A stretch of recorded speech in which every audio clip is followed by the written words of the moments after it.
नमस्कार। खबर मध्य प्रदेश में आप सभी का स्वागत है और मैं हूं आपके साथ आयुष। चलिए बुलेटिन की शुरुआत करते हैं। मध्य प्रदेश की डॉक्टर मोहन यादव सरकार के 2 साल पूरे हो चुके हैं और इस अवसर पर मुख्यमंत्री डॉक्टर मोहन यादव ने प्रेस कॉन्फ्रेंस करके अपने कार्यकाल की जानकारियां दी हैं। उन्होंने मीडिया के सामने प्रदेश सरकार की उपलब्धियों को बताया।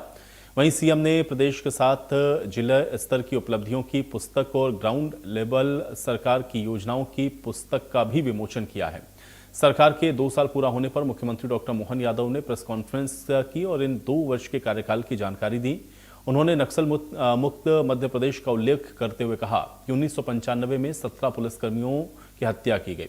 राज्य के मंत्री को घर से निकालकर थाने के पास कुल्हाड़ी से मार दिया गया था। इतनी बड़ी घटना के बाद भी कोई रणनीति नहीं बनी। आदिवासियों पर भी अत्याचार किए गए। समानांतर थाना, कोर्ट, मंत्री पद चलाया। हमारी सरकार में गृहमंत्री अमित शाह ने जो समय सीमा दी तो संभव हो सका। सीएम ने कहा कि एक बार तो मैं भी चौंक गया, लेकिन गृह मंत्री ने कहा कि हो जाएगा।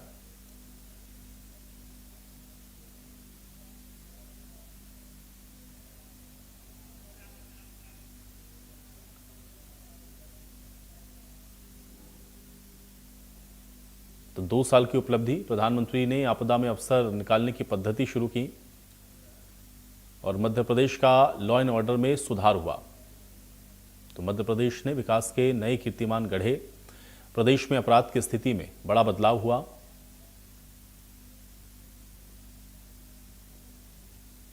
हमारा रिजर्व फॉरेस्ट का भौगोलिक क्षेत्र बहुत बड़ा है।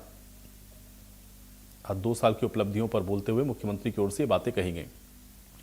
प्रदेश में लाल सलाम का सफाया हुआ है, यानी कि नक्सलवाद का सफाया हुआ। नक्सल प्रभावित इलाकों में भी विकास किया गया है। मंडला, डिंडोरी, बालाघाट जैसे जिले लाल सलाम से मुक्त हो गए हैं। ये भी आज मुख्यमंत्री ने बताया। 2 साल की उपलब्धियों में 42 दिन में 42 नक्सलियों ने सरेंडर किए हैं। एक बड़ी उपलब्धि है। आज इसका जिक्र मुख्यमंत्री की ओर से हुआ। फिर नदी जोड़ो अभियान के तहत केन बेतवा नदी जोड़ो जैसा काम भी किया गया।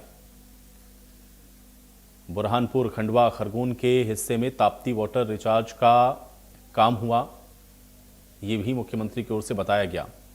2016 में नर्मदा का छिप्रा में मिलन हुआ। बरसात के समय बड़ा तालाब बनाया और धारा बनाकर छिप्रा में इसको पहुंचाया। उज्जैन की शिप्रा का जल साफ किया गया। ये भी मुख्यमंत्री ने उपलब्धियों के तौर पर बताया।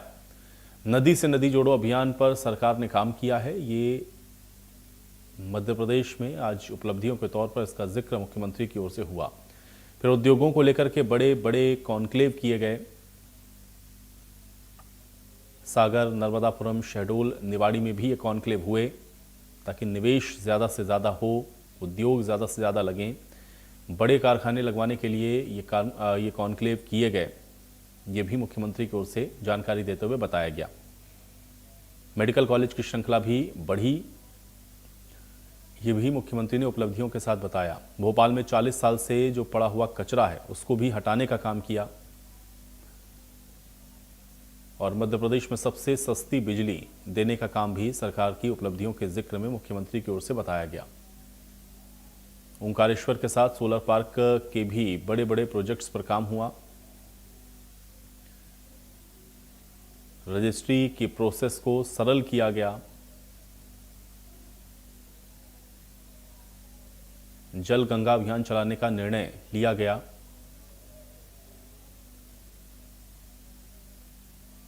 गांव और शहर में जगह जगह पानी पहुंचेगा इससे, ये भी बताया गया। गौशाला के लिए सरकार ने अनुदान देने का भी काम किया है। 2 साल की उपलब्धियों में इसका भी जिक्र किया गया। मध्य प्रदेश में साइंस सिटी भी बनाएंगे, ये भी मुख्यमंत्री की ओर से जानकारी आज दी गई है। रिसर्च का केंद्र बनाने की कोशिश में सरकार प्रयास कर रही है। इस दिशा में लगातार काम हो रहा है। गरीब उत्थान के लिए भी काम किया गया है। ये भी डॉक्टर मोहन यादव की ओर से बताया गया। 2024 बहनों के लिए खास रहा। लाडली बहना के लिए 1500 रुपये महीने दे रहे हैं, ये भी मुख्यमंत्री ने बताया। नशा मुक्ति अभियान 19 स्थानों पर शराब दुकानें बंद की गईं, ये भी मुख्यमंत्री ने बताया है। 2025 उद्योग और एग्रीकल्चर पर केंद्रित रहा है, ये भी मुख्यमंत्री ने उपलब्धियों के तौर पर इसका जिक्र किया। सिंचाई को लेकर के प्रोजेक्ट्स पर काम कर रहे हैं, ये भी मुख्यमंत्री की ओर से बताया गया। किसानों की समृद्धि के लिए काम कर रही है सरकार, ये भी मुख्यमंत्री की ओर से जानकारी दी गई। जलगंगा अभियान चलाने का हर साल का निर्णय किया।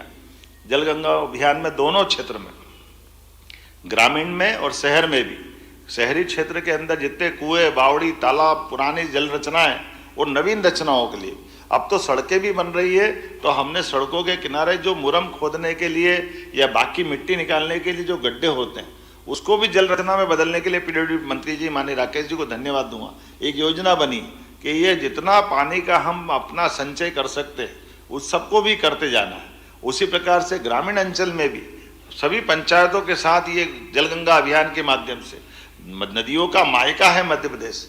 अभी ध्यान में आया कि लगभग 250 के आसपास प्रदेश की नदियां हैं। उन नदियों के उद्गम से लगा करके उनकी जल रचना वो उनका एक तरह से पुनर्जीवन का काम भी और संचयन का काम भी। गौ संरक्षण की तो अद्भुत योजना हमारे यहाँ चल रही है। गौ संरक्षण में भी देश में नंबर 1 का है। खास करके हमारा ये जो वेस्ट से एनर्जी बनाने वाले प्रोजेक्ट चल रहे हैं और ये जो पराली जलाने वाले जो प्रोजेक्ट जगह जगह, तो इतना अच्छा प्रोजेक्ट चल रहा है कि हमारे यहाँ अब धान का हो, गेहूं का हो, ये जो वेस्ट जितना निकलता है उससे बिजली उत्पादन, गैस उत्पादन, इसके प्रोजेक्ट भी खड़े हो रहे हैं। और गौ संरक्षण को लेकर के घर घर दूध उत्पादन बढ़े, 9% से 20% के टारगेट पे हम चल रहे हैं। 3 साल बाद 20% तक दूध उत्पादन करेंगे।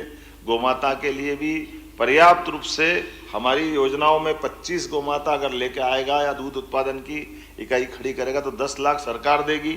इसके आधार पर एक साथ 500% की प्रोग्रेस हुई पुरानी योजना के पालन करने में। गोमाता को रखने के साथ हम जो अनुदान देते हैं वो अनुदान भी उनको देंगे।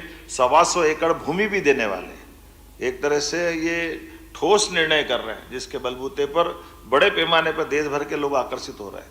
तो ये गोमूत्र से, गोबर से, बाकी चीज़ों से वो अपने इस गौशाला को कैसे सफल सक्षम बनाए, इसका आदर्श मॉडल हमारा बीच बना है।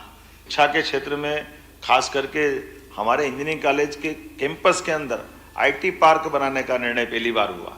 बच्चा वहीं पढ़े, वहीं रोजगार भी मिल जाए।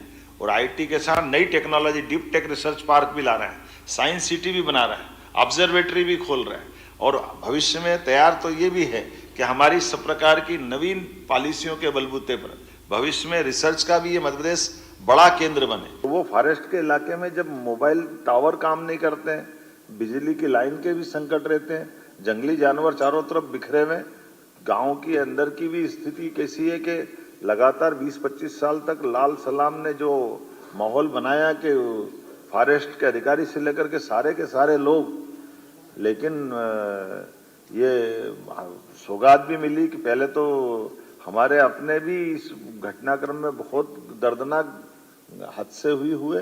बीते साल जिस आशीष शर्मा को हमने प्रमोट करके टीआई बनाया, कुछ समय पहले उनकी बलिदान भी हुआ। ये दर्दनाक भी था, लेकिन मुझे इस बात की प्रसन्नता के कुछ अच्छे पुलिस अफसर जिनने खुद ने मांग कर बालाघाट की ड्यूटी ली, मैं अपने IPS अधिकारियों को बधाई देना चाहूँगा। आमतौर पर IAS IPS पे कई बार सुविधा की और तमाम प्रकार की बातें आती, लेकिन यहाँ के अपने इस राज्य के बहादुर अफसरों ने पोस्टिंग मांग के लिए और टारगेट लिया कि हाँ हम ये करके देंगे। IG संजय भी ऐसे घूम रहा जैसे जवान, मोटरसाइकिल से लेकर के लंबे समय तक IPS अधिकारी ऐसे काम करे, ये हम सबके लिए गर्व की बात है। भोपाल से खबर है, सपाक्स पार्टी के राष्ट्रीय संयोजक ने बयान दिया है और हीरालाल त्रिवेदी ने यह बयान दिया है। संतोष वर्मा पर हुई कार्रवाई से हम संतुष्ट नहीं हैं, ये बात कही। FIR हो और गिरफ्तारी हो, ये बात हीरालाल त्रिवेदी